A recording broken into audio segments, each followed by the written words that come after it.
Hello, everyone. Welcome to another episode of Debatable with your hosts, Mina and Kyle. I'm Kyle. I'm Nina, and in this episode of Debatable, we're doing a debate analysis series, a series of episodes dedicated to explaining the motions of Debatable Open 2022. The goal of this series is to give debaters a brief understanding of the different topics they've encountered if they competed in the tournament, and give those who weren't able to join us a chance to learn from the motions as well.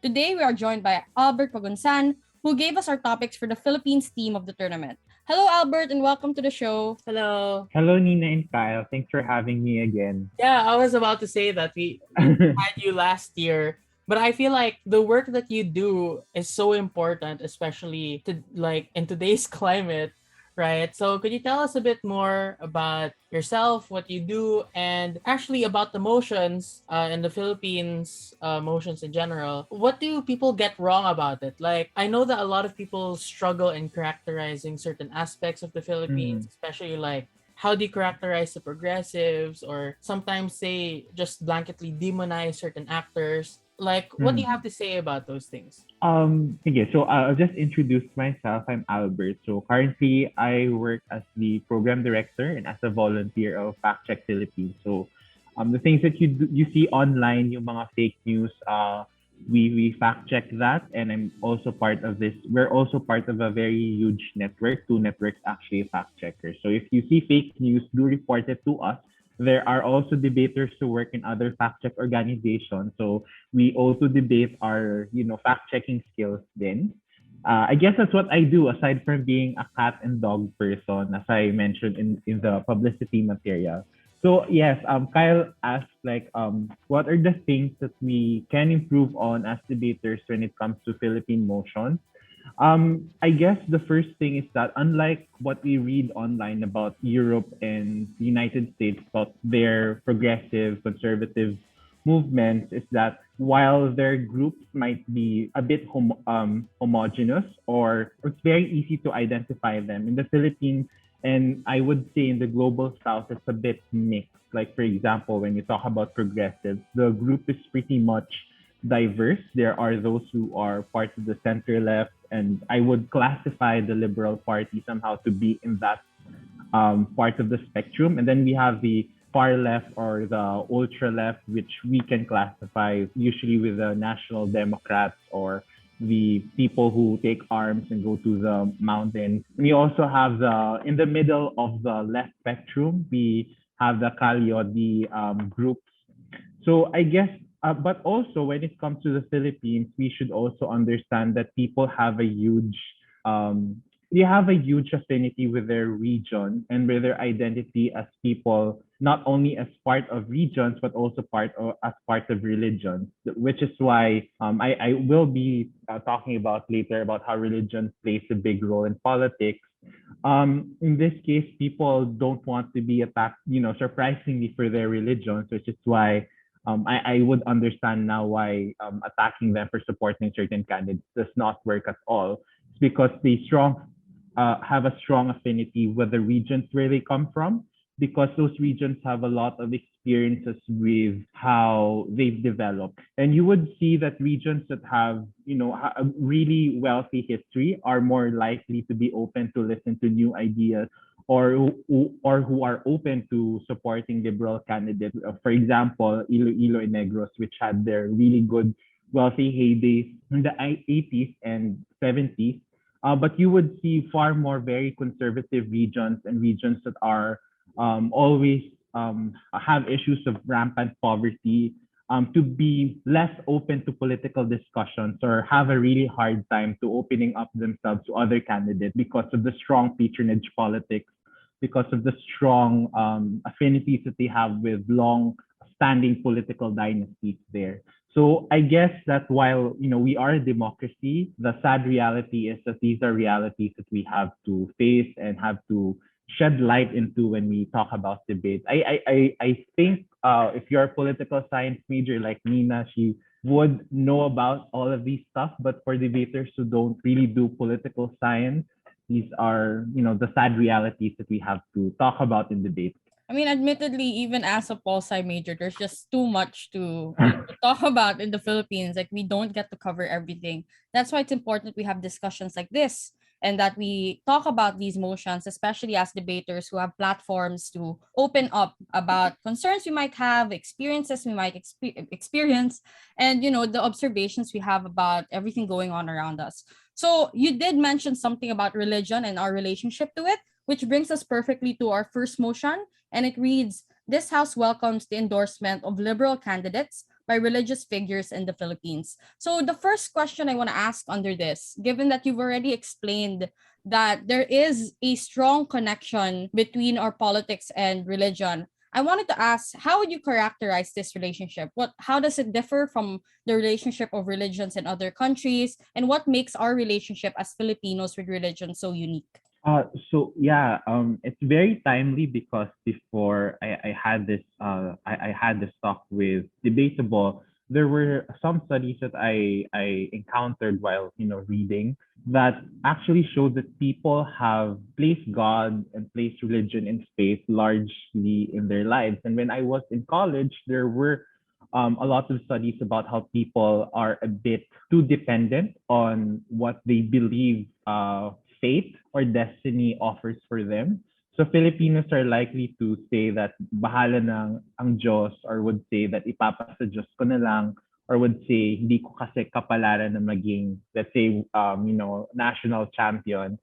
So when those ideas are actually very common among people who across all ano ba, like socioeconomic bracket, socioeconomic bracket, mainly because of the strong influence that the church has, not only the Catholic Church, but also other smaller churches and less powerful churches over the educational system, the experiences and the cultures that we have in the Philippines. And I would also say, to an extent, it also stays true for Islam in the Philippine South. So I guess with regards to how people are educated and how they experience things in the Philippines, they come to this conclusion that I have less agency with how my fortune or how my kapalaran would be like. Therefore, I would just pray and I would let God do all the work for me and I will do my part. So that strong relationship with how we are educated because of Catholic rules or because of the cultures that we have, like Flores de Mayo, where even if you're a public school student or a public school attendee, you're still, encouraged to go and be part of. And also with how our universities, like our biggest universities, our top universities are largely dominated by Catholic universities as well.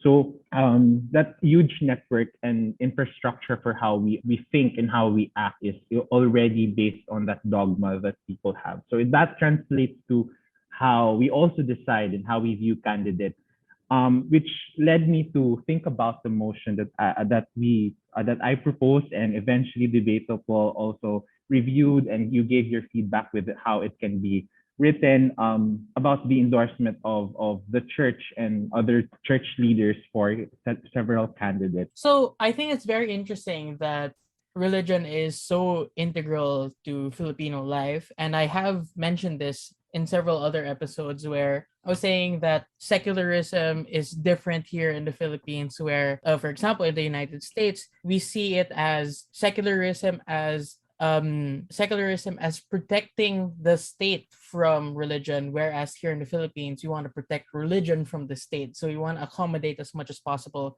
religion. So I really do get, I really appreciate that even here we have some discussion of religion in relation to elections, or yeah, elections. So what I wanted to ask was, for government side, what are the trade-offs that we're going to expect here? Because we're talking about liberal candidates here. So there are some times that religious institutions sort of go against progressive or liberal values. So what are the trade-offs here? Like, what do we stand to gain as a liberal candidate here?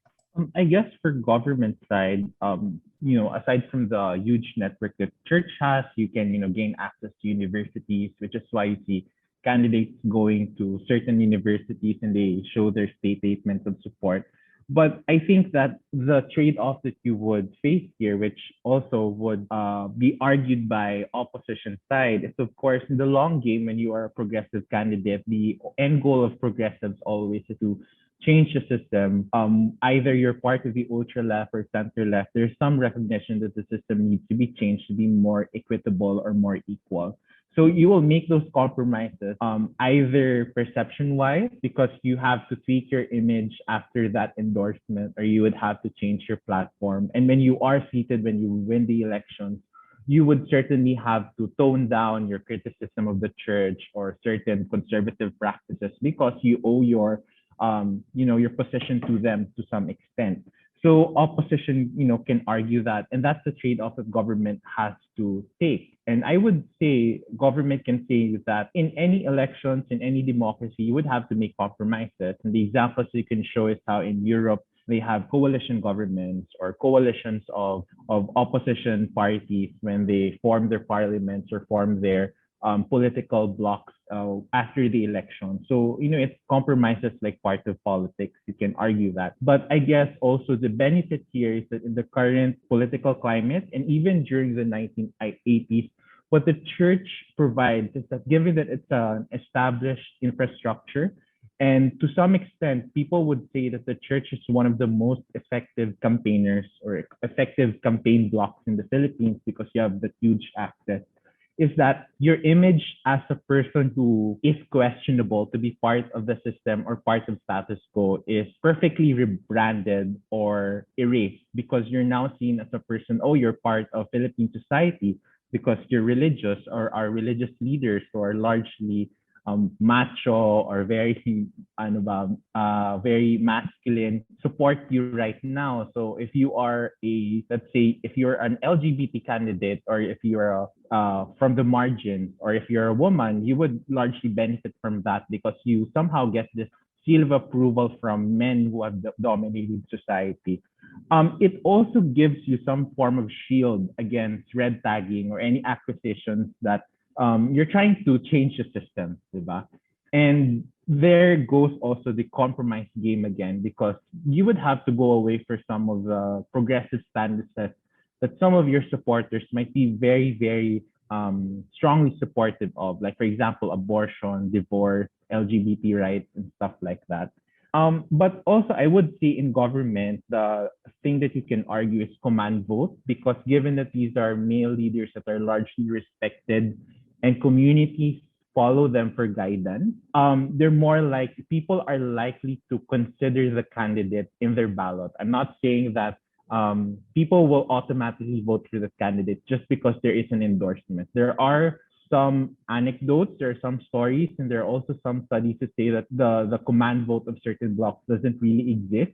But the influence they have over the votes that people have still exists. So the command vote is there. People will be more soft about the candidates that their leaders are endorsing. For opposition, I guess you can try you would have the risk of trying to marginalize a middle class in the Philippines that has been exposed to the church being criticized. And I think the peak of church criticism wasn't only because of the scandals that they faced in the past administration, but also because the incumbent president has been very, very bold about his criticism about the church. So this middle class, even if they might be anti-administration or they might be supportive of the opposition, might be somehow, consider other candidates when these liberal candidates are seen to be allied with the institution or infrastructure that they long perceived to be very, very somewhat problematic because of the standards and issues that they face. Lastly, I think that what opposition can argue here is that you would also further the relationships that the church and state has, as opposed to trying to widen the gap between the two institutions. Because as a progressive, your goal is to ultimately rebuild or build or reform democracy. But in this case, because you are trying to get the support of different religious groups, you're strengthening that relationship again. After Duterte, somehow criticized the church and other religious groups. So you're trying to mend those ties again. That might be a bad thing for democracy in the long run. So I guess those are the things that can be argued for government and opposition in this motion. My only my only reminder is that to talk about who are these liberal candidates. Are they running for local positions or national positions? Because that also is an important aspect in the debate, and that provides you different types of context. Because if you're a local candidate, it's very easy to pass progressive platforms because you don't get to get the ire of national media or national blocks of political formations like feminist groups or LGBT groups and other progressive blocks as well. So magkaiba siya. So kailangan just remember that the liberal candidate also have a different edge if they run in local or national positions. Yeah, I'd also like to add that I think for this debate, it's very important to sort of talk about or like mechanize how exactly on government the endorsement by religious figures will like contribute or help out the campaign. So you talked about a lot like access to certain universities, the command vote, etc., etc. Meanwhile, in opposition, I would also think it's very important to sort of explain how exactly siding with the church today will make it so that the church, or not necessarily the Catholic Church, like what I mean is a religious institution, how exactly they will be able to stop or hinder progress in the long run. So I really love this motion because me, siguro Albert, religion motions are really my thing. So I'm super fascinated by the effect of religion in our lives, especially in politics. But yeah.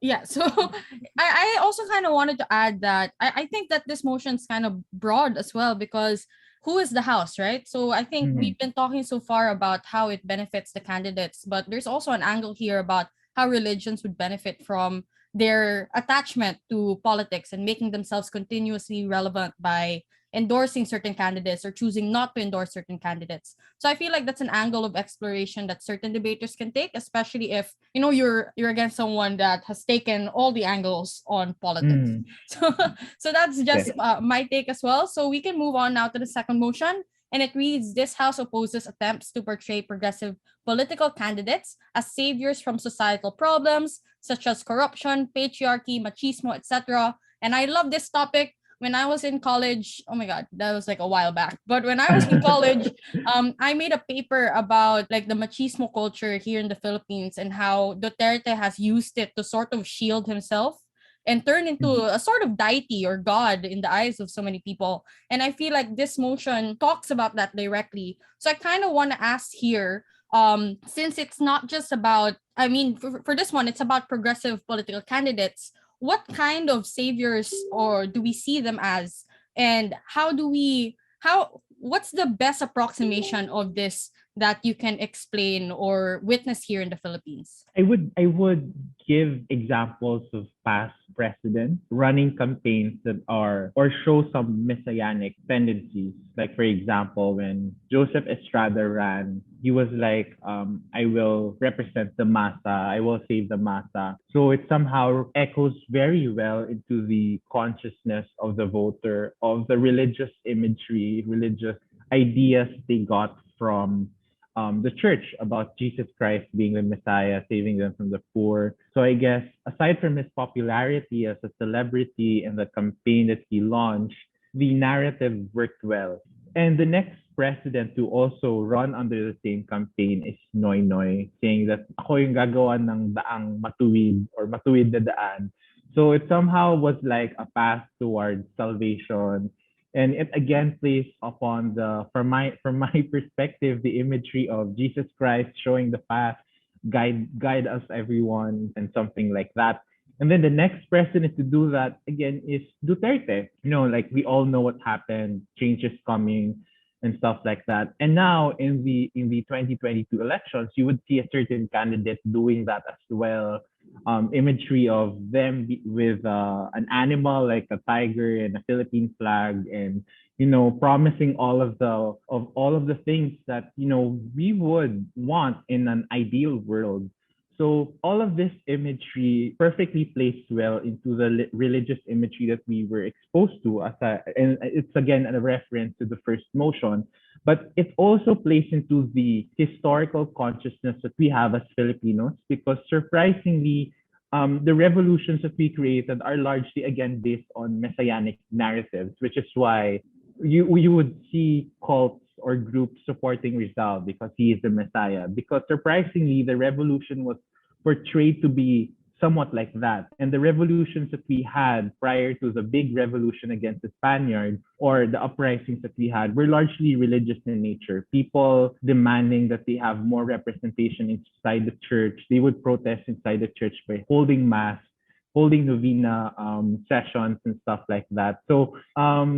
And then you have the EDSA revolution, which is like that as well. And if you would refer to the movements of civil rights movements in the United States and the anti-slavery movement that they've had also in the past, you will see a lot of religious identity being part of the revolution. But because, we forget about how religion plays a big part and how it helps prop up this Messiah narrative, and also because most of the revolutions that we've had in other countries as well, like for example, those that have gone through the communist regime are also playing in the messianic narrative, but we know how it played out eventually, like them having massive starvation and economic collapse and stuff like that. So I think this would play for government case yung propensity for failure, that if you don't make up for those promises, you would also anger the people and they would look for another messiah, which is why that would explain why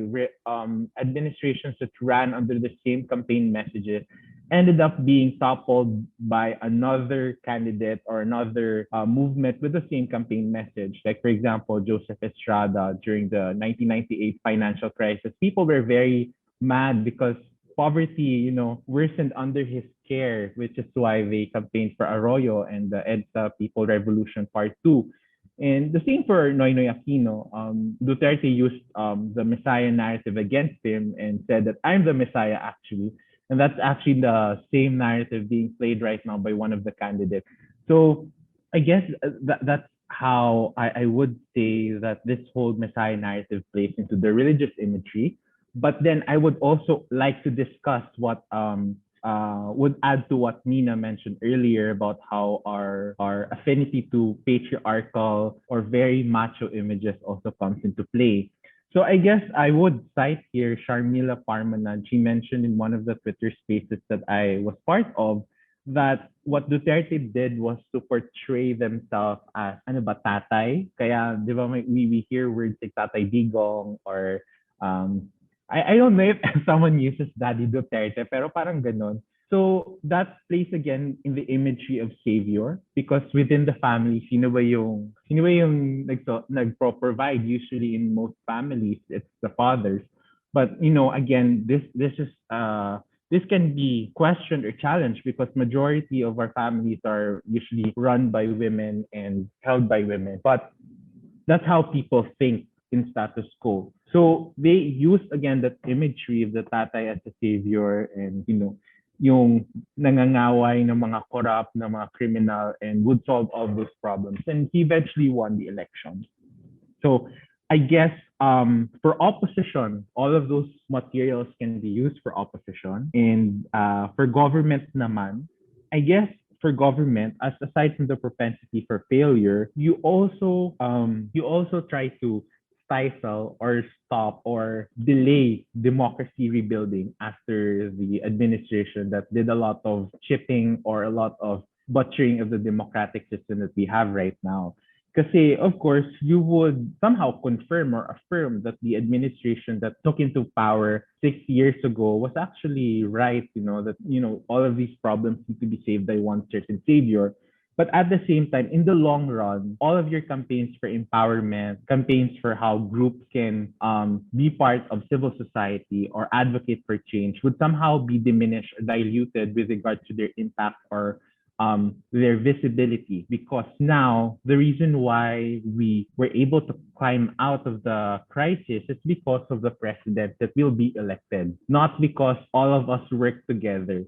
So parang ganun din yung problema natin sa EDSA, people power. The Messiah was present and all of the messaging was nilagay siya sa isang Messiah, and when the Messiah failed, dun na nagka-problema. So that's what I mentioned earlier about why this is something that progressives shouldn't embrace. But lastly, I guess that messianic narrative also tries to portray progressive values as something, as the end all be all of politics. But if you are a good progressive or a liberal, you would know that you would have to listen to other people's ideas. But if you're a messiah, you don't have to listen to other people's ideas because you know that your ideas and path is the only way out of the problem and the way towards progress. So kaya I would say government would have to emphasize here that progressives play the long game as opposed to just winning one election.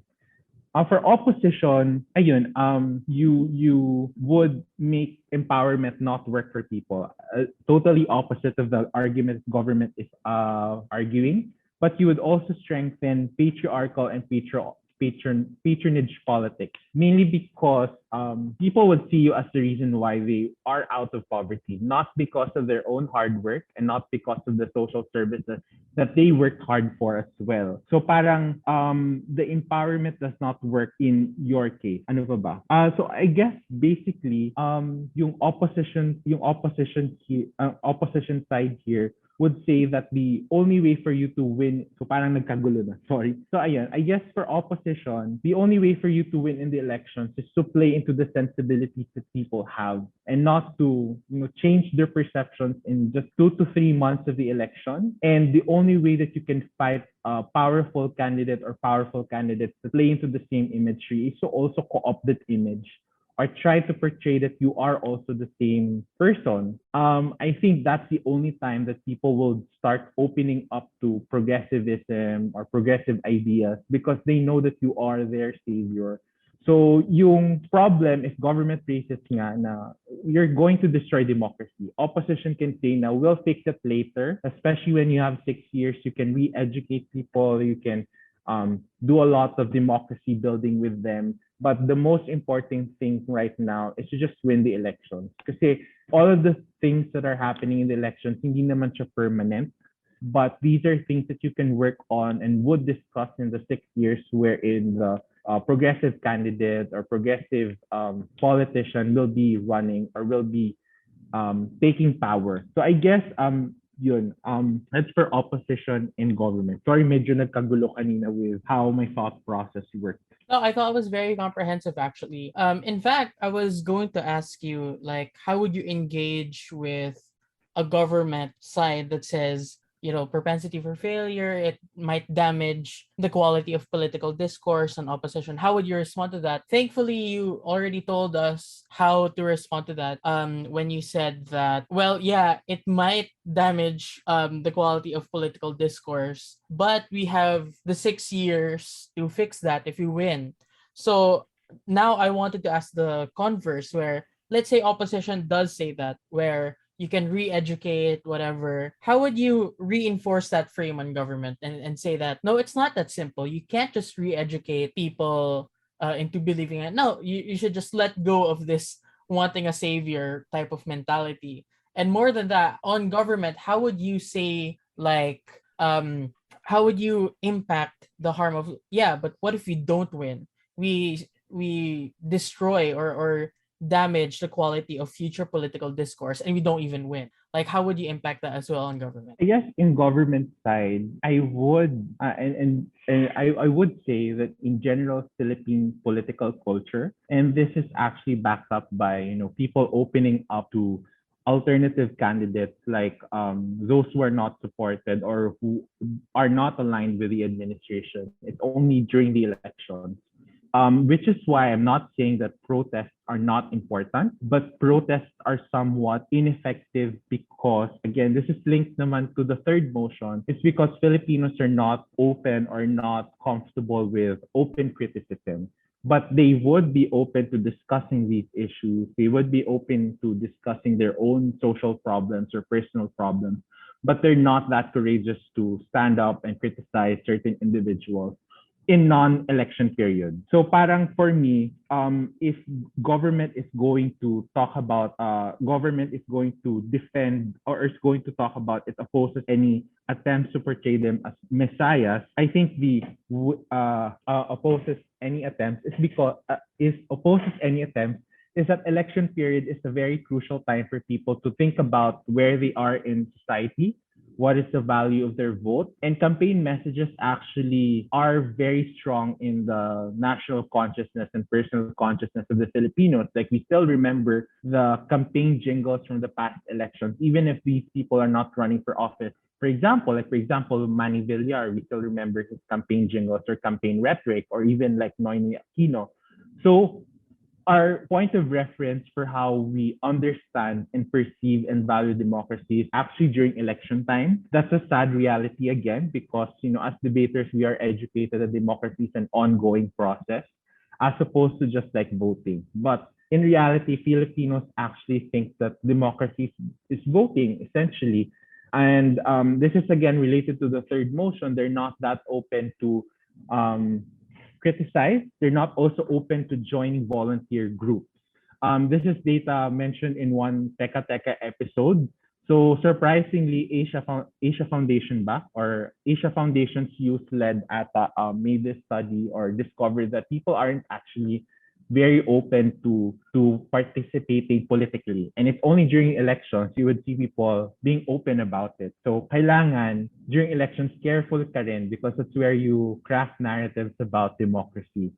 I would, and also yung sinasabi na, you have 6 years to educate and all of that. Government can say that yes, you would have 6 years to educate everyone about democracy and civic engagement. But people will be still thinking about your campaign promises. Will still be thinking about your campaign rhetoric, your jingle, which is why even 6 years after Duterte, we still remember his campaign promises. Yung 3 to 6 months, I will end the war on drugs, and it somehow upsets us and disappoints many of us because that didn't happen. But we know that somehow people feared using drugs in the process. So parang government can use that example to their advantage.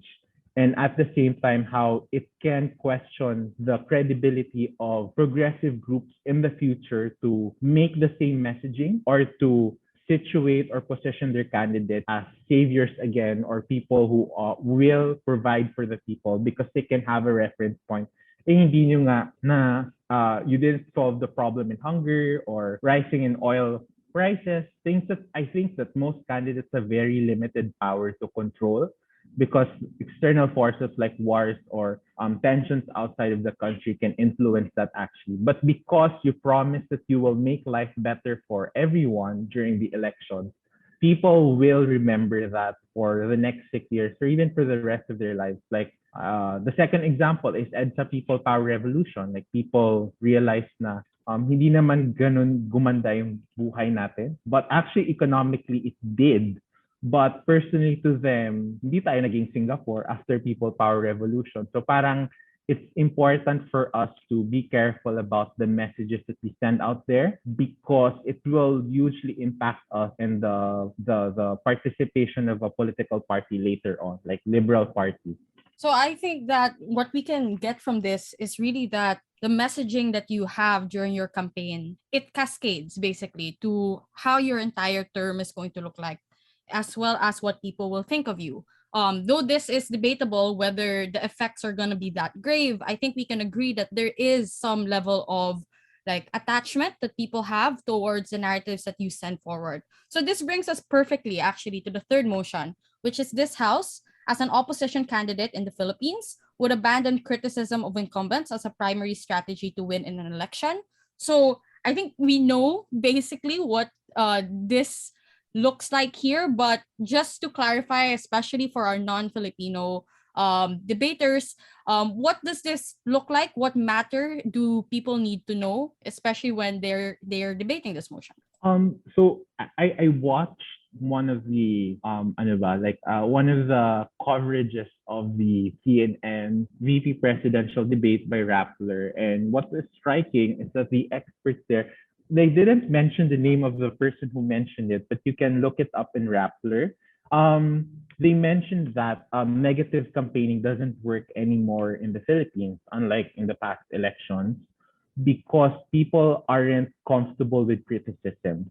And there are some studies that I actually saw online that talked about how people perceive negative campaigning and criticism of incumbents or people in power are like. So parang when I heard of that comment and when I saw some of those materials before we had this talk, I realized that yeah, that's where the motion plays out, and that made me understand why no matter how much opposition criticizes the current administration, people won't be open to discussing or open to supporting opposition in the criticism because of their uncomfortability with criticism. So examples like this might be youth groups or progressive groups in the Philippines, like the Makabayan Bloc or Akbayan, criticizing the president for the pandemic response or even pandemic response, or even how they handle the drug issue, or even how opposition candidates who or opposition politicians who are in power who have criticized the administration for different lapses and different corruption issues. People aren't actually open to negative campaigning or to criticizing as one of the things that will make them buy into a certain idea or certain group. So that's why in the past years, you might understand now why the people in power have very, really strong ratings, despite from our perspective as debaters, as very lackluster performance or very troublesome performance. If you are a non-Filipino debater, one example I would mention is Narendra Modi. So during the pandemic, during the height of India's COVID-19 pandemic, people were criticizing him for the bad response. But actually, after the wave went down and the cases went down, people were generally supportive of him. And, his administration succeeded that. And what I heard was that the satisfaction ratings or support actually went up after that. So that's just an example of how in other countries, in India, for example, negative campaigning might not work. But in European country, in the United States, it works.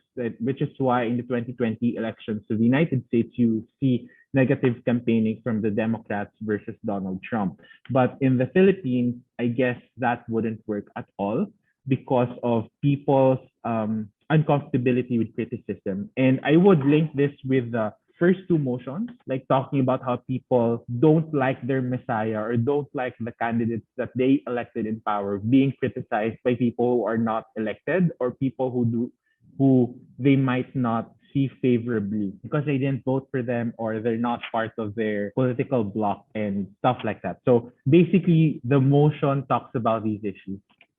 So what I wanted to ask was, I mean, the whole basis of government's case is that negative campaigning, especially in the Philippines, doesn't seem to work that well anymore, and therefore we need to change. The question is, to what should we change, right? Like, what kind of strategy should we shift towards?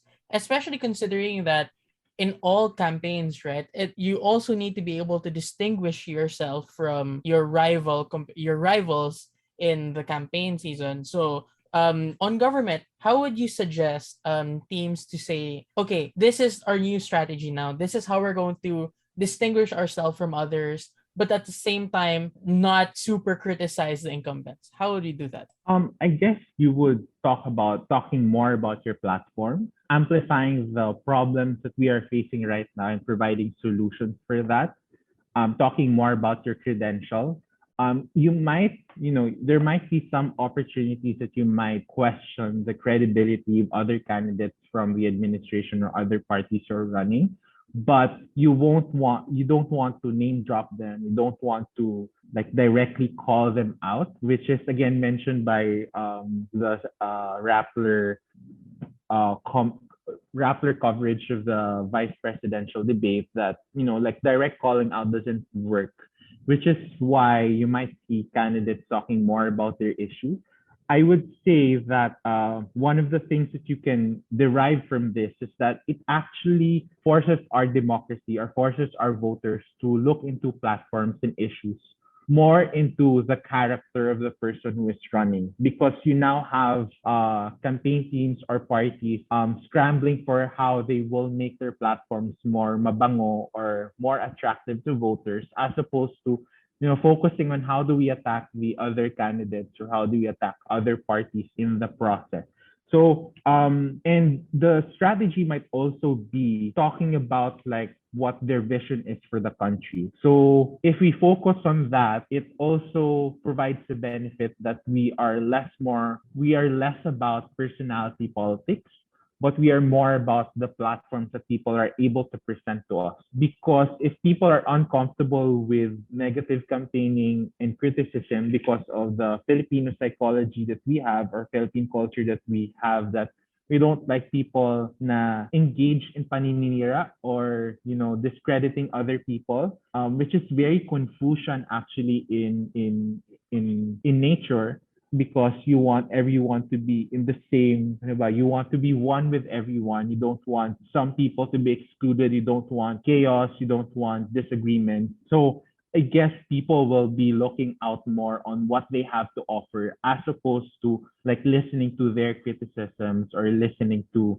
fights between candidates. So I guess I want to ask before we end, like what personally do you think the strategy should be, for example, if you're encountering a team. So this is in the debate sense now. If the team says that you have a populace that is so used now to hearing, for example, attacks. So we're going back to government here. So they're so used to hearing attacks, and it's become a culture, for example, to make politics personalan. So how do you suggest in the long term that gets shifted? I think in the long term, and I would also like to cite, like there are also studies by NGOs to talk about, like people in the Philippines don't actually find politics to be very personal to them, because I mentioned earlier in the other motion that they would find their fate as largely determined by an invisible being, as opposed by politics, ideology, and their own hard work. So I would say that for government side, you would focus more. You would focus more on discussing platform, because people would look more into that as opposed to like fighting with other people. And even if they do take it personally, you would have to ano ba, like if they would take it personally, you would try to look into the common grounds that you have with other people, because now you don't want to engage anymore in chaos with other supporters. So the common ground that you have is the only way that you can, convert each other or talk to each other. Because the more that you talk about, oh, this candidate actually said that this other candidate has this issue, you would just fight.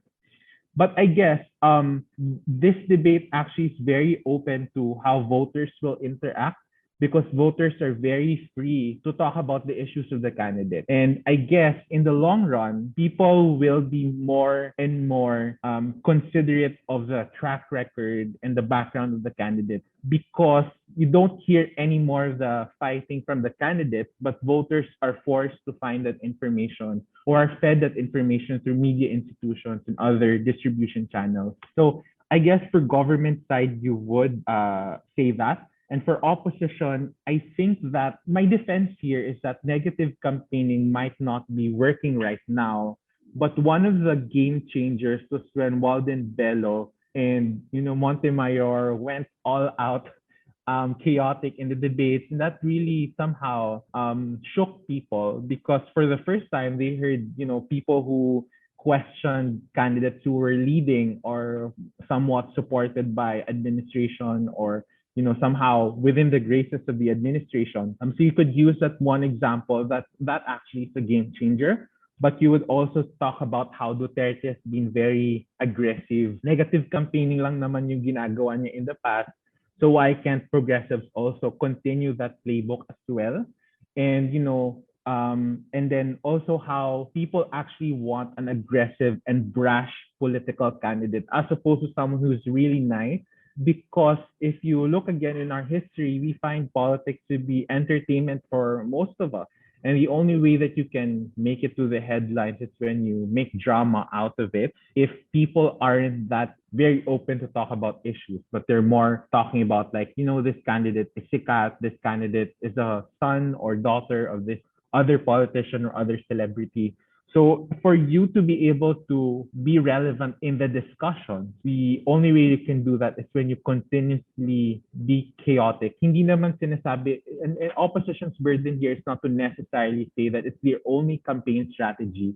They have other campaign strategies that they can invest in, but they would not abandon this as one of their campaign strategies. And I guess it's working for party list groups like Kabataan Party List. They still have a huge support from the public and Akbayan, who these two groups have been part of bloc or formations that have been very, very critical of the current administration. So I guess those examples can be used in opposition side. Yeah, so I really like that. I suppose moving on from the debate because we have to end the episode now.